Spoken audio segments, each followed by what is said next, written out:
안녕하셨습니까? 네, 벌써 4월이네요. 완연한 봄날입니다.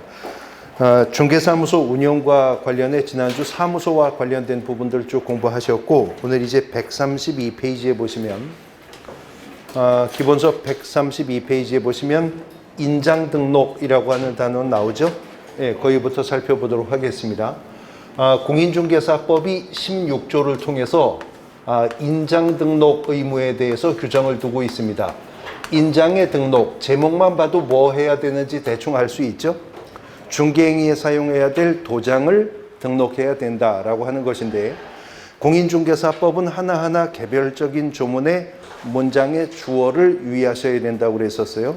그 문장의 주어가 어떻게 출발하느냐에 따라서 해당 조문의 적용 대상이 설정되기 때문에 그런데, 지금 16조 1항과 2항 보시면 16조 1항 개업공인중개사 및 소속공인중개사는 국토교통부령으로 정하는 바에 따라 중개행위에 사용할 인장을 등록관청에 등록해야 한다. 누가? 개업공인중개사 및 소속공인중개사가요. 계속 보시면 등록한 인장을 변경한 경우에도 또한 같답니다. 역시 이어지는 16조 2항 보시면 문장의 주어가 똑같죠. 개업공인중개사 및 소속공인중개사는 중개행위를 하는 경우에 제1항에 따라 등록한 인장을 사용하여야 한다. 공인중개사법 16조 1항과 2항을 보니까 인장을 등록해야 할 대상이 누구래요? 개업공인중개사 및 소속공인중개사입니다. 우리가 지난주에 공부했는데 이 소속공인중개사와 중개보조원을 통칭해서 뭐라고 부른다 그랬죠? 고용인이라고 부른다고 했죠. 그러나 같은 고용인이라도 공인중개사 자격이 없어서 단순한 업무 보조만 할 수 있는 중개보조원과는 달리 소속공인중개사는 중개 업무를 수행할 수 있기 때문에 공인중개사법은 개업공인중개사뿐만 아니라 소속공인중개사도 중개행위에 사용할 인장을 등록해야 한다는 겁니다. 그러면 이들이 언제 인장을 등록해야 되느냐? 인장 등록해야 되는 시기에 대해서는 둘 다 업무를 개시하기 전까지라고 되어 있습니다. 중개 업무를 시작하기 전에 중개행위에 사용할 인장을 등록해야 한다는 거죠. 어차피 업무 개시하기 전까지는 해야 되는 것이기 때문에 절차 간소화를 위해서 개업공인중개사라면 중개사무소 개설 등록을 신청할 때, 등록 신청할 때 인장 등록을 함께 해버려도 됩니다. 등록 신청할 때. 그 다음에 소속공인중개사라면 고용신고할 때요. 소속공인중개사 고용신고 시 인장 등록을 함께 할 수 있습니다. 그러나 의무는 언제까지만 하면 된다고요? 업무를 개시하기 전까지 중개행위에 사용할 인장을 등록해야 하고, 함께 읽어본 16조 2항에 따르면 등록한 인장은 이제 업무를 개시했다면 사용해야 된다는 거죠. 거래계약서든 확인설명서든 중개 업무와 관련해서 날인해야 할 일이 있다면 개업공인중개사와 소속공인중개사는 업무 개시 전에 등록한 그 인장으로 날인을 해야 된다는 겁니다. 그런데 저들이 업무 개시 전에 한 인장 등록한 인장을 잃어버릴 수도 있죠. 아니면 뭐 파손되거나 마모될 수도 있죠. 뭐 이런저런 이유로 인장을 바꾸게 되는 경우가 있을 건데, 인장을 변경한 때에는 7일입니다. 7일 이내에는 변경 등록을 하도록 이렇게 의무로 규정을 하고 있다는 거죠. 인장을 바꾸었다면 7일 안에는 변경 등록을 해야 된다는 겁니다. 자, 그러면 이들이 업무 개시 전까지 인장을 등록해야 하는데 어떤 인장을 등록해야 하느냐? 인장 등록하는 이제 방법에 관한 부분인데요. 우리 공인중개사법은 개업공인중개사가 인장 등록을 하는가? 아니면 소속공인중개사가 인장 등록을 하는가에 따라 인장 등록의 방법을 구분한 것이 아니고 인장을 등록하는 자가 법인이냐 개인이냐에 따라서 인장 등록의 방법을 달리 정하고 있다는 거죠. 그래서 법인인 개업공인중개사가 인장 등록을 할 때는요, 상업등기규칙이라고 하는 것이 근거가 됩니다. 그래서 법인은 이 상업등기 규칙에 의해서 신고한 법인의 인장을 등록을 해야 한다는 거죠. 그래서 법인인 개업 공인중개사가 인장 등록하는 방법은 이 상업등기 규칙에 근거한 법인 인감증명서라는 거 있죠. 그 법인 인감증명서를 등록관청에 제출하는 것으로서 인장 등록 의무 이행을 가름하게 된다 하는 겁니다. 근데 우리가 지난주에 공부했는데 개인인 개업 공인중개사와는 달리 법인인 개업 공인중개사는 주사무소 외에 뭘 가질 수 있었죠? 분사무소라는 걸 가질 수 있었죠. 법인의 경우에는 분사무소가 별도의 독립한 인장을 등록하고 사용할 수 있는데 분사무소의 경우에는 이 상업등기 규칙에 의해 신고한 그 법인의 대표자가 보증하는 인장을 별도로 등록할 수가 있다는 거죠. 우리가 지난주에 묶어서 정리해 봤는데 그러면 분사무소는 이 대표자가 보증하는 인장을 어디 가서 등록할까요? 어느 등록관청? 주된 사무소 소재지 등록관청이에요. 분사무소는 설치 신고도, 이전 신고도, 심지어 인장 등록까지도 다 주된 사무소 등록관청 가서 행하게 된다는 겁니다. 자, 그다음에 개인으로서 인장 등록해야 할 구체적 대상은 셋입니다. 첫 번째, 공인중개사인 개업 공인중개사, 두 번째, 부칙상의 개업 공인중개사, 그리고 세 번째, 소속 공인중개사가 개인으로서 인장 등록해야 될 대상이겠죠. 이 개인인 개업 공인중개사와 소속 공인중개사는 가족관계 등록부나 또는 주민등록표입니다. 가족관계 등록부나 주민등록표에 기재가 된 성명이 나타나 있는 인장이기만 하면 어떤 인장이든 선택해서 등록할 수 있는데요. 단 그 인장의 괄호나 세로의 길이가 7mm 이상 30mm 이내의 규격으로 인장을 등록하면 된다. 개인인 개업공인중개사와 소속공인중개사는요. 틀린 지문 만들 때 출제자가 이렇게 만들 수 있는데 개인인 개업공인중개사와 소속공인중개사는 인감증명법에 의해서 신고한 인장을 등록해야 한다. 이렇게 해서 틀린 지문 나올 가능성이 아주 높아요. 왜냐하면 예전에 그랬었거든요. 그래서 예전에는 개인인 개업공인중개사와 소속공인중개사는 인감도장을 등록해야만 했었던 겁니다. 그런데 지금 아직도 인감증명법이라는 게 있죠. 그런데 장기적으로는 인감증명법은 이제 없애려고 하고 있어요. 왜냐하면 인감도장이라고 하는 것이 위변조 기술이 워낙 발달하고 있는 데다가 인감도장 아니어도 요즘은 여러 가지 그 개인 인증 기술들이 있죠. 동공을 통해서 지문을 통해서 여러 가지 생체 인증 기술들이 생겨나고 있기 때문에 인감증명법은 장기적으로는 이제 없애려고 합니다. 그래서 우리 공인중개사법뿐만 아니라 다른 법에서도 인감증명서 첨부하는 것들은 다 빼내고 있는 작업을 하고 있거든요. 그래서 이제 개인은 인감도장이 아니어도 가족관계 등록부나 주민등록표에 기재되어 있는 성명이 나타나 있어야 한다. 그러니까 가명이나 예명이나 별명 쓰면 안 되고 법적인, 공식적인 호칭을 도장에 새겨야 된다는 거죠. 앙드레 김 이렇게 새기면 안 되고 김봉남 이렇게 새겨야 된다는 거예요. 법적인 성명. 단지 규격은 괄호 세로가 7mm 이상 30mm 이내의 규격으로 인장을 등록하고 등록한 인장은 중개행위에 사용해야 된다. 그러면 이러한 인장 등록과 관련된 의무 위반은 셋 중에 하나일 겁니다. 첫 번째, 업무 개시 전까지 인장 등록을 안 했거나 등록을 해놓고도 등록한 인장을 사용하지 않았거나 변경을 했는데도 7일 이내에 변경 등록 안 했거나 셋 중에 하나죠. 어쨌거나 저쨌거나 도장 관련 위반은 다 정지다라고 묶어서 외워두시면 됩니다. 도장과 관련된 위반은 인장 등록을 안 한 거, 등록 인장을 안 쓴 거, 7일 안에 변경 등록 안 한 거 다 정지인데 무슨 정지냐는 누가 위반했느냐에 따라서 개업 공인중개사가 위반하면 업무 정지, 소속 공인중개사가 위반하면 자격 정지의 대상이 된다. 도장 위반은 정지인데 개업공인중개사면 업무 정지, 소속 공인중개사라면 자격 정지 이렇게 처분을 받는다라고 정리하시면 됩니다. 자, 인장 등록 다 정리했습니다. 그다음 5절로 넘어가 보시죠. 136페이지인데요. 5절에 보시면 136페이지 휴업 및 폐업 등의 신고라고 되어 있죠.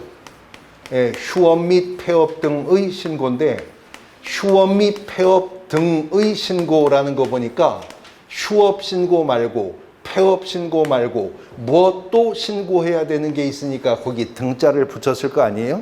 그러면 근거 규정인 공인중개사법 21조를 보시면 1항에 두 문장이 있거든요. 그러면 이 두 문장 속에 신고해야 할 것이 모두 몇 가지입니까? 라고 제가 잠시 후에 질문할 겁니다. 가르쳐 드리고 하는 거예요. 이제 조문 보시죠. 개업공인중개사는 3월을 초과하는 휴업, 괄호는 조금 이따 보고 바로 아래 칸 떨어져서 폐업 또는 휴업한 중개업을 재개하고자 하는 때에는 등록관청에 그 사실을 신고하여야 한다. 휴업기간을 변경하고자 하는 때에도 또한 같다. 자, 법 21조 1항의 두 문장 속에 신고해야 할 것이 모두 몇 가지랍니까? 네 가지입니다. 첫 번째, 3개월을 초과하는 휴업, 3개월을 초과하는 휴업. 두 번째는 폐업, 그리고 세 번째는 업무 재개, 그리고 네 번째는 휴업 기간의 변경. 자, 이 네 가지가 신고해야 할 의무가 있음을 25조 1항이 두 문장을 통해서 규정했는데, 자, 한 번 더 21조 1항을 보실까요? 한 번 더 21조 1항을 보시면 개업공인중개사는 3개월을 초과하는 휴업, 아랫줄에 폐업 또는 휴업한 중개업을 재개, 그 다음에 뭐라고 써 있어요?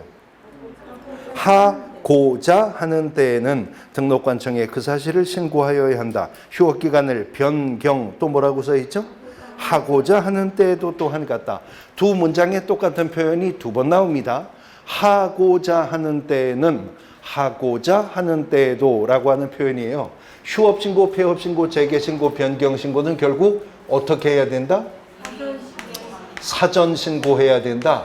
미리 신고해야 된다는 것이 특징인 것이죠. 미리 신고해야 된다는 게 특징입니다. 당장 방금 전 테마로 우리가 봤었던 인장, 변경 등록이요. 인장은 변경한 때입니다. 바꾸고 나서 7일 안에 변경 등록하면 되죠.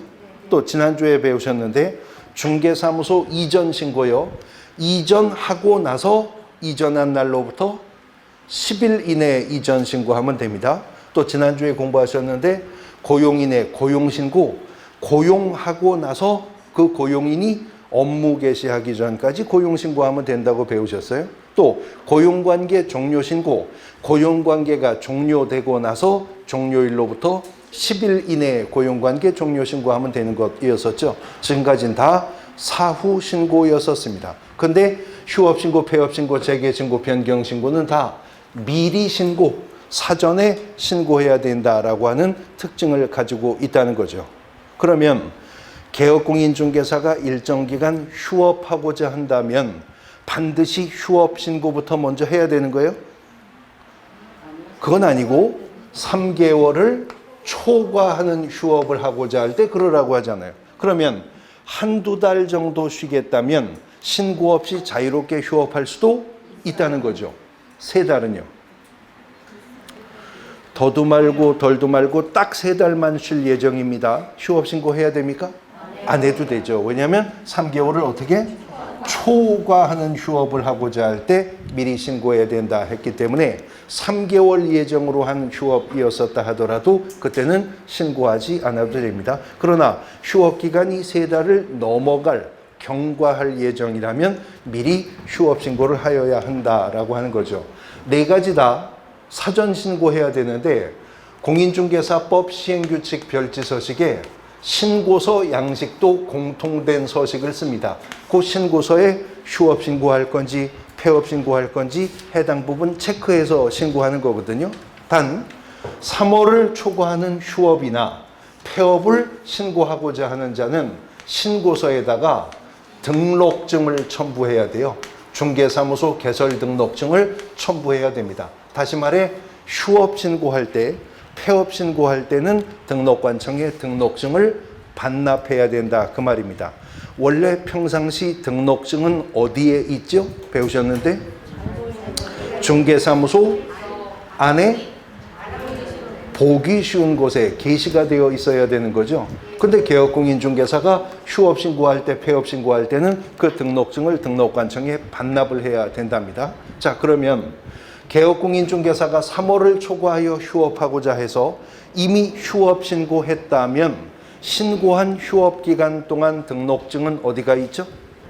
등록관청에 들어가 있죠. 그래서 공인중개사법은 휴업 신고한 자가 다시 중개업을 하려면 사전에 미리 재개 신고해야 된다는 거잖아요. 재개 신고를 받은 등록관청은 등록증을 즉시 반환하여야 한다라고 규정을 하고 있습니다. 재개 신고받은 그 자리에서 등록증을 되돌려줘야 이자가 개시 의무 위반의 문제 없이 업무 재개할 수가 있기 때문에 그렇습니다. 즉시 반환하여야 한다라고 규정되어 있는데 몇 해 전 시험 문제 지문에 휴업 신고한 개업공인중개사가 업무 재개 신고하면 등록관청은 등록증을 즉시 재교부하여야 한다. 이렇게 해서 틀린 지문으로 출제가 된 적이 있거든요. 그래서 또 요거 비교해 보실 것이 있는데요. 우리가 지난주에 공부했는데 개업공인중개사가 중개사무소 이전 신고할 때도 신고서에 등록증을 첨부해야 된다고 했어요. 근데 개업공인중개사가 등록관청 관할구역 외로 중개사무소를 이전했다면 이전 신고는 이전 후 등록관청에 가서 한다고 했죠. 그러면 이전 후 등록관청은 사무소 이전 신고서와 등록증을 받고 그자에게 등록증을 어떻게 한다? 재교부한다고 그랬죠. 그래서 사무소 이전 신고 시 수수료 내야 될 의무는 본법에 규정이 없지만 등록관청 관할구역 외로 사무소 이전은 등록증 재교부 사유가 발생하기 때문에 등록증 재교부에 준하는 수수료 납부해야 된다고 했습니다. 그런데 3월을 초과해서 휴업하고자 하는 자도 신고서에 등록증 첨부해야 된다고 했죠. 그러면 신고한 휴업 기간 동안 등록증은 등록관청에 들어가 있을 건데 이자가 후일 업무를 재개하고자 재개 신고를 했을 때 등록관청이 맡아 보관하고 있던 등록증에 아무것도 기재사항이 변경된 게 없죠. 그 등록증을 그대로 되돌려주는 것에 불과하기 때문에 재교부가 아니라 반환이다.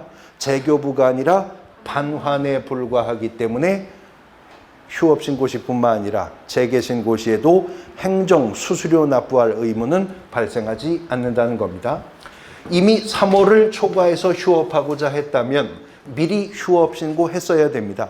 근데 그럼에도 불구하고 휴업기간을 변경하고자 한다면 또 미리 변경신고를 해야 된다는 것인데 공인중개사법이 휴업기간에 대해서 제한을 가하고 있기 때문입니다. 신고를 하였다 하더라도요, 휴업기간은 6개월을 초과할 수가 없는 것이 원칙입니다. 휴업 신고했어도 휴업기간은 6개월은 초과할 수가 없는 것이 원칙이에요. 문제는 원칙이라고 하는 것은 항상 예외가 있다는 거잖아요. 네. 그래서 원칙적으로는 휴업기간은 6월을 초과할 수 없지만 질병으로 인한 요양, 징집으로 인한 입영 또는 취학 등과 같은 부득이한 사유가 있다면 그때는 예외적으로 6개월을 초과해서 휴업할 수도 있다. 질병으로 인한 요양이나 징집으로 인한 입영이나 취학과 같은 부득이한 사유가 있으면 휴업기간은 6월을 초과할 수도 있다는 거죠. 그러나 그렇지 않다면 휴업기간은 6월을 초과할 수가 없게 된다 하는 것입니다. 일반적인 휴업신고, 폐업신고, 재개신고, 변경신고 의무 위반은요 100만 원 이하의 과태료 처분 사유일 뿐입니다. 100만 원 이하의 과태료 처분 사유일 뿐인데 만일 개업공인중개사가 무단으로 6월을 초과해서 휴업했다면 이거는 상대적 등록 취소 사유, 등록관청이 등록을 취소할 수 있는 사유에 속한다는 거죠. 일반적인 휴폐업 신고 의무와 구분해 정리해 두셔야 될 필요가 있는 부분입니다. 자, 휴폐업 등의 신고를 보고 계신데 휴업 신고, 폐업 신고, 재개 신고, 변경 신고 모두 공통점은 미리 신고해야 된다는 공통점이 있죠.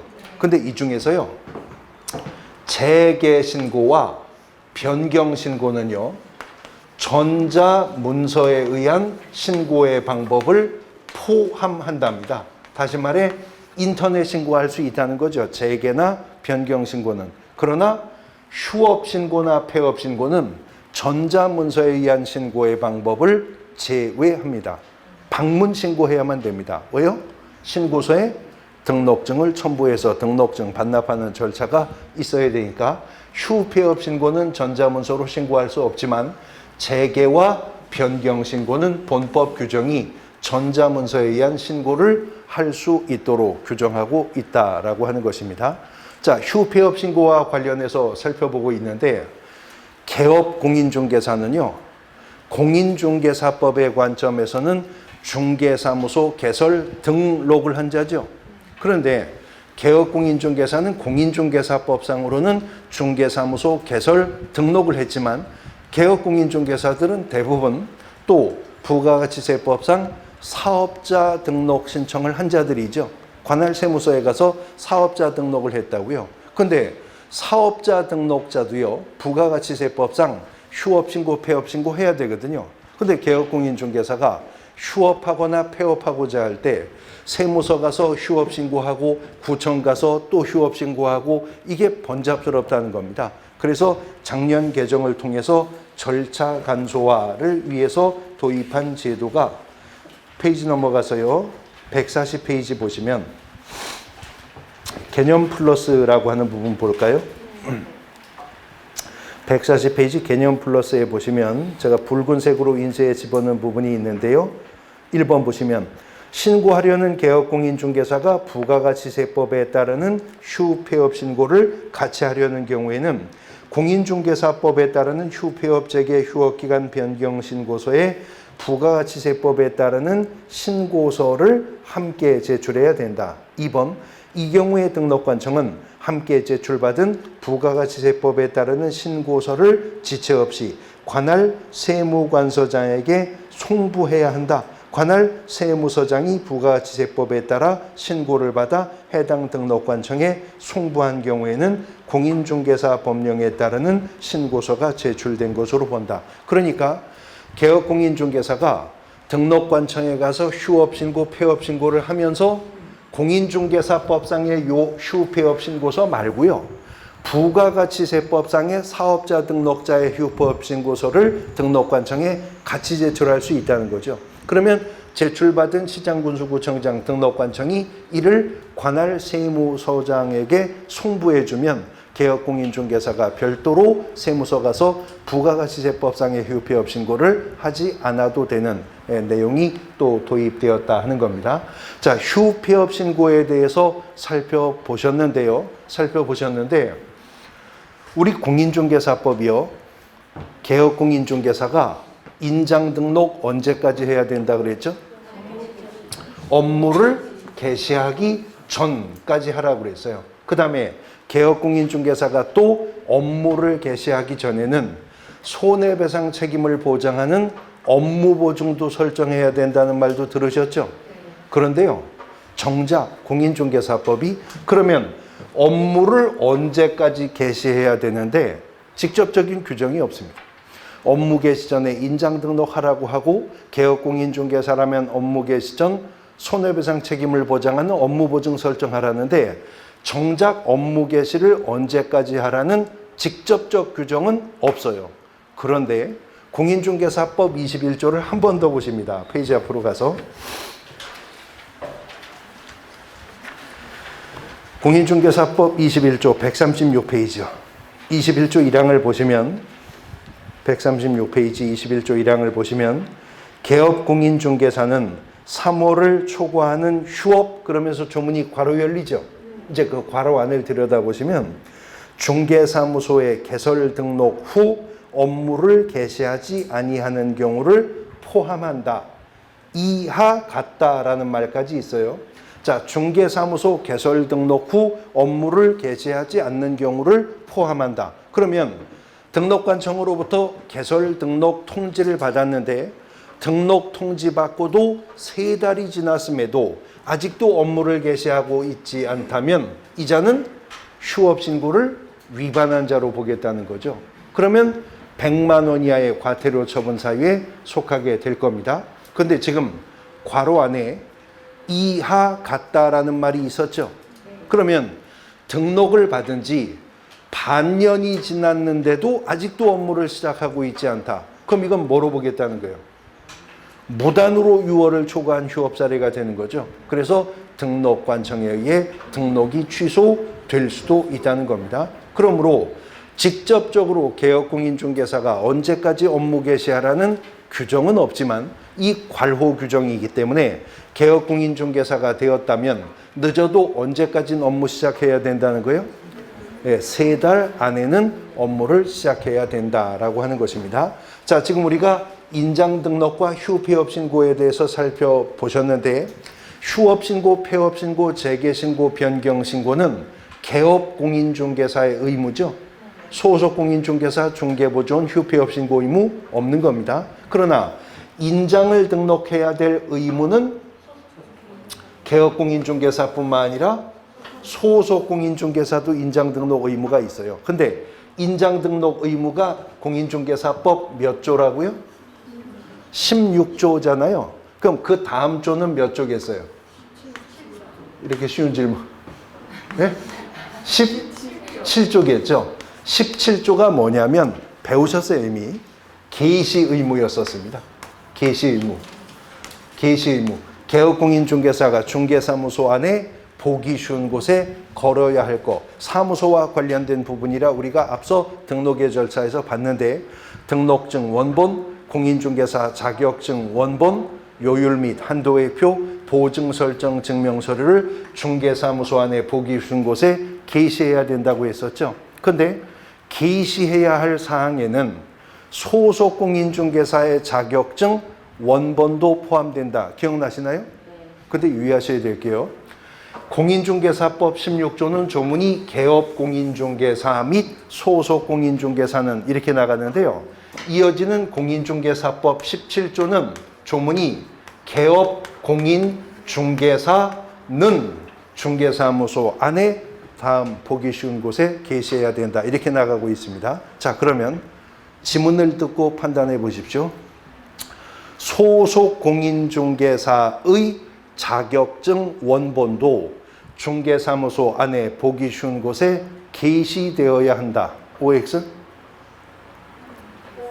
다시 소속공인중개사의 자격증 원본도 중개사무소 안에 보기 쉬운 곳에 게시되어야 한다.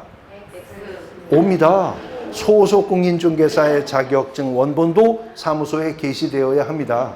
예, 걸어야 돼요. 개업공인중개사 자격증만 걸어야 되는 게 아니고 소속공인중개사의 자격증 원본도 게시되어야 합니다. 그러면 두 번째 질문. 소속공인중개사도 업무를 개시하기 전까지 중개행위에 사용할 인장을 등록해야 한다. 오죠. 오. 세 번째 질문. 소속공인중개사도 자격증 원본을 중개사무소 안에 보기 쉬운 곳에 게시하여야 한다. X라는 겁니다. X라는 거예요. X라는 거예요. 소속공인중개사의 자격증 원본도 중개사무소 안에 게시되어야죠. 근데 소속공인중개사는 자격증 원본을 중개사무소 안에 보기 쉬운 곳에 게시해야 된다. X예요. 그 의무는 개업공인중개사의 의무지 소속공인중개사의 의무가 아니란 말이에요. 자, 소속공인중개사가 인장 등록을 안 했다. 그러면 그 소속공인중개사 자격정지 처분의 대상이 돼요. 근데 소속공인중개사의 자격증 원본이 중개사무소에 게시되지 않았다. 그러면 100만 원 이하의 과태료 처분은 그 소속공인중개사를 고용한 개업공인중개사에게 떨어진다는 겁니다. 이해되시나요? 공인중개사인 개업공인중개사 A가 소속공인중개사 B를 고용했다면 A의 사무소 안에 보기 쉬운 곳에는 A의 자격증 원본과 B의 자격증 원본이 다 게시되어 있어야 하죠. 그런데 공인중개사인 개업공인중개사 A가 소속공인중개사 B를 고용하고도 A의 자격증 원본만 게시하고 B의 자격증 원본은 게시하지 않았다면 100만 원 이하의 과태료 처분이 떨어져요. A에게 B에게? A에게 떨어집니다. 안 걸린 건 B 자격증 원본이 안 걸렸어도 A에게 100만 원 이하의 과태료 처분이 떨어진다고요. 그래서 공인중개사법은 조문 하나하나 문장의 주어를 유의하셔야 되는 거예요. 16조는 개업공인중개사 및 소속공인중개사는 그렇게 나가지만 바로 또 이어지는 17조 가면 개업공인중개사는 이라고 나가기 때문에 소속공인중개사의 자격증 원본도 게시 의무가 있지만 그걸 게시할 의무는 개업공인중개사의 의무일 뿐이다 라고 하는 것입니다. 자, 인장등록 의무와 이미 배웠었던 게시 의무 비교해 보셨고 휴폐업신고 등의 의무에 대해서 살펴보셨습니다. 자, 휴업신고에 대해서 배우셨으니까 어떻게 해야 돼요? 쉬었다 해야 되겠죠. 쉬었다 하겠습니다.